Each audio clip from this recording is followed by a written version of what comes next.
Happy Friday morning, everybody. This is our DHS biweekly TA webinar.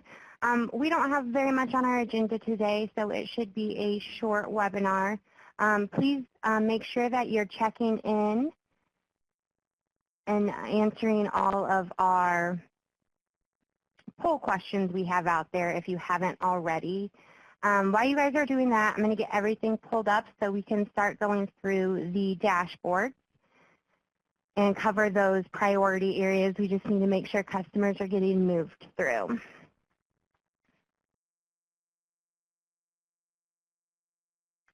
Alrighty. So our first area on this intake dashboard is the DHS missed orientation appointments. Currently we have 1,227 customers in here. I know that you guys are working really hard to make sure you're coming in and getting these all answered in the intake section of EPIC. But just remember that if you have a bulk load of customers who need marked as a specific item on the page, you can always email EPIC at illinoisworknet.com. Just make sure you email EPIC at illinoisworknet.com, and we can get those all moved for you so you don't have to worry about moving 800 or 900 some customers.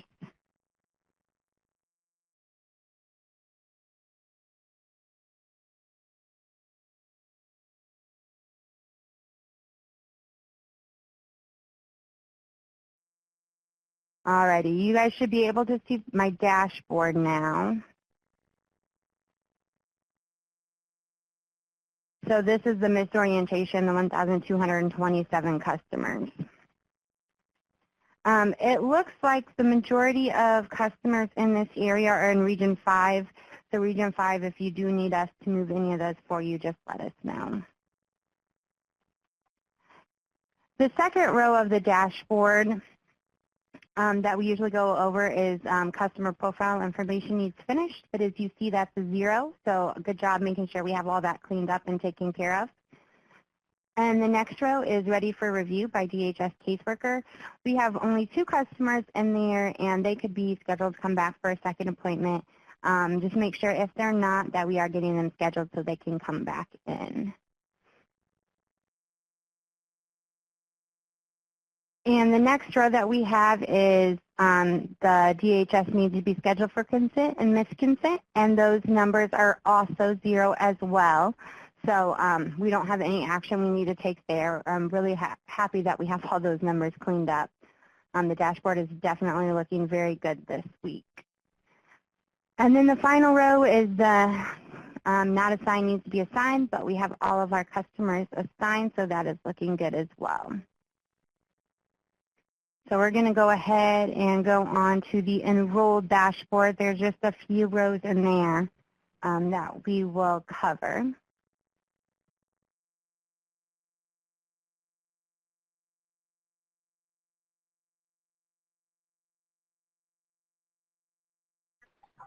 It's taking just a minute to get loaded. Dee, do we have you on the call? I'm on the call. I can't get into the webinar, though. That's okay. We at least have your beautiful voice to get us through. So the next area that we have is a referral pending, no contact from customers, recommend conciliation. We have 97 customers who did not show up to their initial appointment with the CBO, so they just need to be put through conciliation. You guys are doing a great job of keeping up with these numbers. We're definitely seeing this number continue to go down, so thank you very much for all the hard work you are putting into that. The next row is referral rejected. We have 36 customers who were rejected by the CBO. We just need to make sure we do stay on top of this number because it is slowly starting to creep up on us. And in the event that you guys do meet with a customer and they were referral rejected and they want to remain in EPIC but need a new CBO, you again will just email that epic at illinoisworknet.com email, and we will get those moved over to the new CBO for you. And then the final 2 rows that we have and the enrolled dashboard are no longer appropriate for provider services, and the DHS review recommends sanction. So these customers have been marked by the CBO as either no longer appropriate for the provider services, which they would have been instructed to do at a staffing with DHS, or they've been recommended for sanction. So we have 112 customers that need to go through the sanction process. So do you guys have any of the questions on the rows that we went over?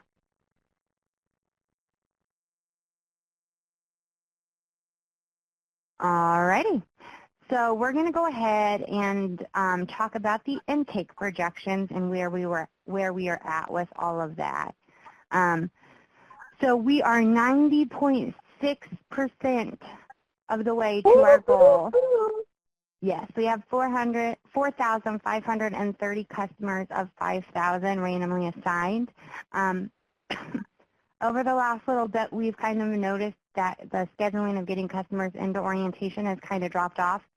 So we just want to make sure everybody is finishing out this last a little under 500 customers as strongly as possible. Make sure that we continue to keep inviting customers to this orientation, reaching out to them to get them to come in. We are almost there, but we're not quite there yet.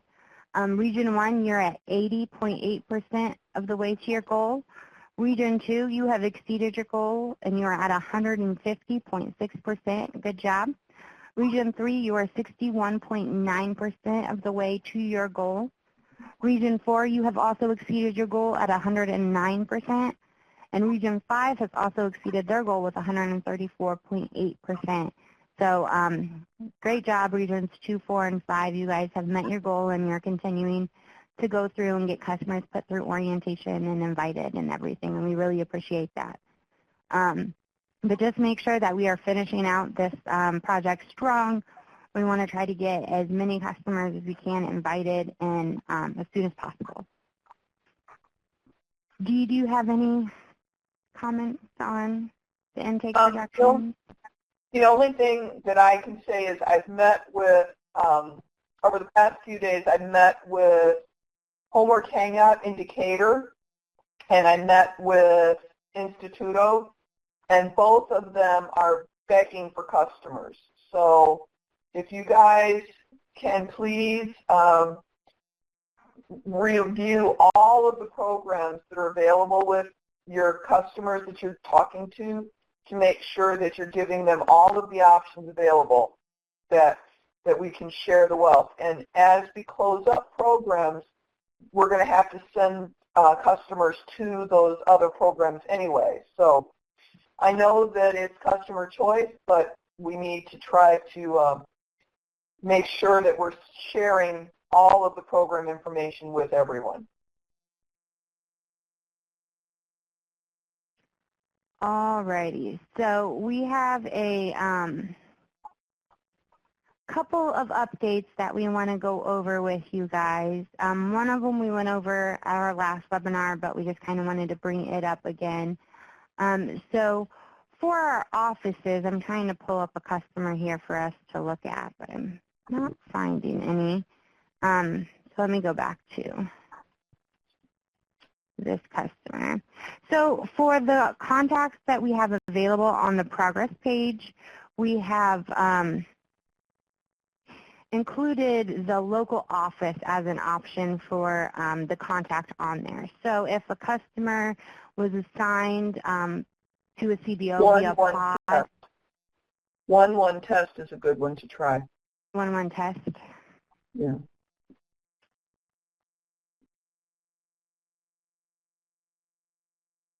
So if a customer is assigned to a CBO via a POD office like Mid-South, but their local office is actually Inglewood, we have incorporated a contact for the local office. So when case notes and anything are left, we're making sure that local office is getting those because they're the ones that are going to be following up with those customers. And that's available right here. We have the local office Inglewood, and that contact can be selected for the Inglewood office. And then they will be getting the case notes for all of that. The second update we're going to go over has to do with our staffing tool that our CBOs have been using to complete all of their staffing information. So this tool allows the CBOs to come in and get everything put together and ready for their staffing. And then once they have completed it all, we have updated the status to ready for review. And so Dee gave me a customer earlier that we can look at, but I'm not seeing that. It's a Safe Haven, and it's Jack Back. Safe Haven, okay. And I believe it was Mid-South was the office. Yeah. So you'll see here, Jack Back has, Dee went in and completed all of their staffing information, and so now the status is ready for review. So that lets everybody know that all of their staffing information is available and can be viewed by CBOs, by us, by you guys at DHS if needed. So that is a new update that we have put in here. So we're differentiating between the ones that have been maybe started but not completed and the ones that are actually complete. And I was in a DHS office yesterday, and the person who does the staffing reports was excited about this and the whole staffing packet tool, but did not know about the staffing packet tool.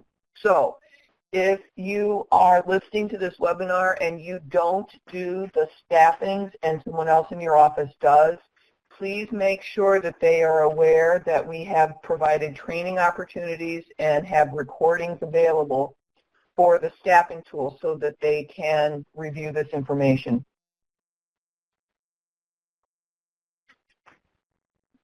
All right, so the next item we have on the agenda also relates to staffing. Dee found this when she was out in the field working the other day, but this pertains to Region 1, who is required to do staffings every month. We had a CBO scheduled for a staffing appointment on August 1st, and we would like to make sure that no staffings are scheduled before the 6th of the month, because the CBOs will not have all the proper documentation pulled together and uploaded by the 1st. They have between the 1st and the 5th to get that 2151A uploaded for all of their customers. So no staffing appointments can be scheduled before the 6th of any month. You guys have any questions on any of the staffing information or anything we went over? All righty, well that is all that we have on the agenda for today. Please make sure again that you're filling out all of our poll questions and checking in with your guys' office. If you have any questions, feel free to put them in the chat pod and we can definitely get to those.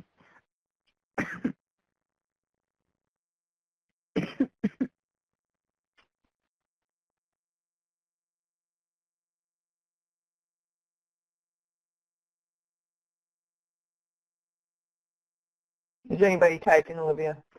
Tammy was. Oh. But she stopped. Oh, she said, it's Friday. Yes, it is Friday. It's always an exciting day.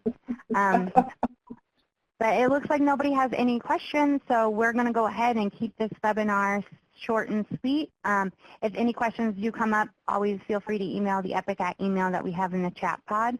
And our next webinar, I believe, is August 11th. So we will plan on talking to you all then, if not sooner. We hope you guys have a great Friday and an awesome weekend. I hear it's supposed to be pretty nice, at least